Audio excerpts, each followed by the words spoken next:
Cuando pensamos en la Segunda Guerra Mundial, la historia que nos suelen contar es bastante sencilla, ¿verdad? Los aliados contra el eje, una lucha que parece muy clara entre el bien y el mal. Pero la realidad es muchísimo más enrevesada, y hay un capítulo en concreto que pone patas arriba esa visión tan simple, una alianza que era a todas luces escandalosa y que lo cambió absolutamente todo. A ver, ¿nazis y soviéticos aliados? Es que suena imposible, es una contradicción en sí misma. Dos ideologías que se odiaban a muerte, que se consideraban enemigas mortales. ¿Unidas? ¿Pero cómo pudo pasar algo así? Bueno, para entender lo increíblemente raro que fue esto, solo hay que mirar la base de cada ideología. Eran polos opuestos. Por un lado teníamos el fascismo, ultranacionalista, defensor de la propiedad privada, vamos, anticomunista hasta la médula. Y por el otro, el comunismo, internacionalista, con la propiedad colectiva por bandera y, por supuesto, antifascista por definición. Eran como el agua y el aceite, estaban destinados a enfrentarse. Y sin embargo, contra todo pronóstico, firmaron un pacto. Para entender cómo se pudo cocinar esta alianza que nadie imaginaba, tenemos que echar un vistazo al tablero geopolítico de la época, que era un auténtico caos. Así que vamos a viajar un momento a la década de 1930. Europa era un polvorín a punto de saltar por los aires, todavía con las cicatrices de la Primera Guerra Mundial muy abiertas. La economía estaba por los suelos. El Tratado de Versalles había dejado un mapa lleno de tensiones y había un descontento y un miedo generalizados. Y es justo en este ambiente de paranoia donde un tipo como Adolf Hitler supo moverse, aprovechando esos miedos para llegar al poder y dejando muy claras sus ganas de expandirse desde el primer minuto. Y en mitad de todo este lío, las grandes potencias jugaban su propia partida de ajedrez.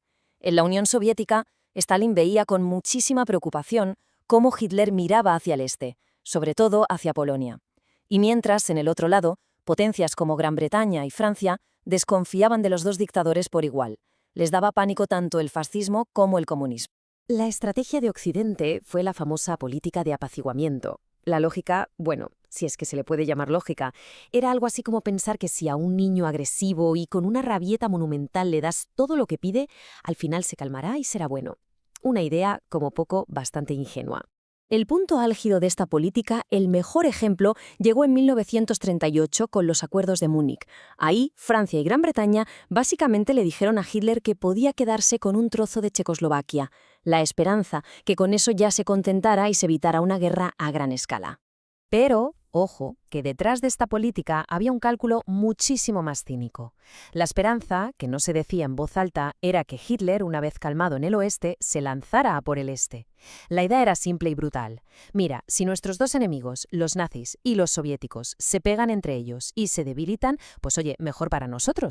Claro que ni Hitler ni Stalin eran precisamente tontos. Se dieron cuenta de la jugada de sus rivales y en el más absoluto secreto empezaron a mover sus propias fichas para tejer un plan.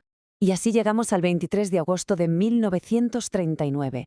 El mundo se quedó de piedra. Imaginaos la escena.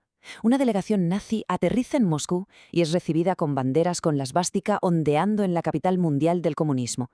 Se estaba firmando el pacto Molotov-Ribbentrop. Lo que se contó al público, la parte visible del acuerdo, era un tratado de no agresión para los siguientes 10 años. Las dos naciones prometían no atacarse, abrir nuevas rutas comerciales e incluso compartir tecnología y avances militares. Parecía un acuerdo de paz, sorprendente, sí, pero un acuerdo de paz al fin y al cabo. La escena de la firma fue totalmente surrealista. El propio Stalin, en Moscú, propuso un brindis por el Führer, diciendo algo como: sé de sobra lo mucho que el pueblo alemán quiere a su líder, así que por Adolf Hitler. Un momento que, vamos, captura a la perfección el cinismo de aquella alianza. Pero, ¿de verdad era solo eso? ¿Un simple pacto de amistad entre dos enemigos que se odiaban? La respuesta, como es de imaginar, es un no rotundo. Había algo mucho más oscuro escondido en la letra pequeña. Y aquí está el bombazo. El pacto incluía un protocolo secreto, una cláusula adicional que lo cambiaba todo. Porque esto no era un tratado de paz, era un acuerdo entre depredadores para repartirse Europa del Este como si fuera un pastel. Como se ve aquí, Alemania se quedaba con la parte occidental de Polonia, y la Unión Soviética por su parte se aseguraba el este de Polonia y ya de paso, Estonia, Letonia, Lituania, un trozo de Rumanía y Finlandia. Venga, vamos a ver qué pasó después, porque claro, esto no se quedó en el papel. El pacto se puso en marcha enseguida y desató una serie de acontecimientos que al final llevaron a su propia destrucción. Y es que todo fue increíblemente rápido.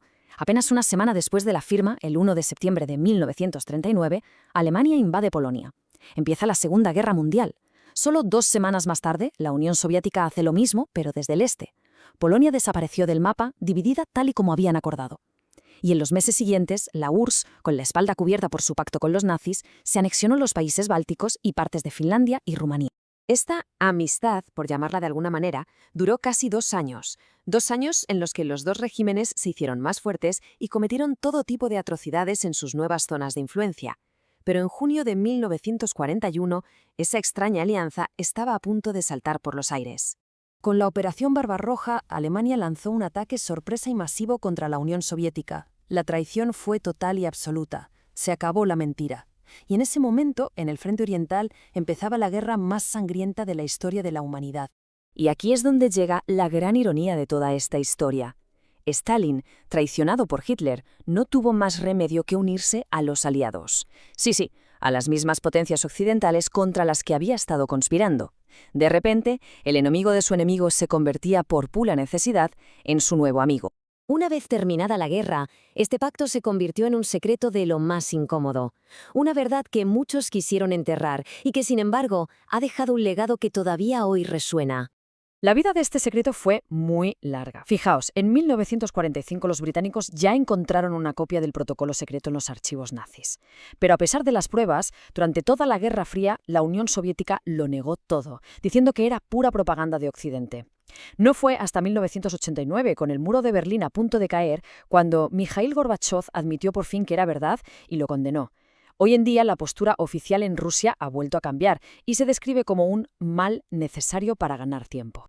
Entonces, ¿con qué nos tenemos que quedar de todo esto? Pues con varias ideas importantes. La primera, que en este juego de poder no había buenos. La indiferencia y el cinismo de las potencias occidentales ayudaron a que todo esto pasara.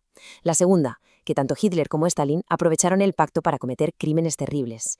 Y la última, que quizás es la más importante, es que la historia de las naciones que fueron arrasadas, Polonia, Estonia, Letonia, Lituania, a menudo se olvida en los grandes relatos de los vencedores, un recordatorio de que las decisiones de los poderosos tienen consecuencias devastadoras para los demás. Lo que al final nos deja con una pregunta en el aire. En historias como esta, ¿se puede hablar de héroes y villanos? ¿O al final todo se reduce simplemente a un brutal y descarnado juego de poder?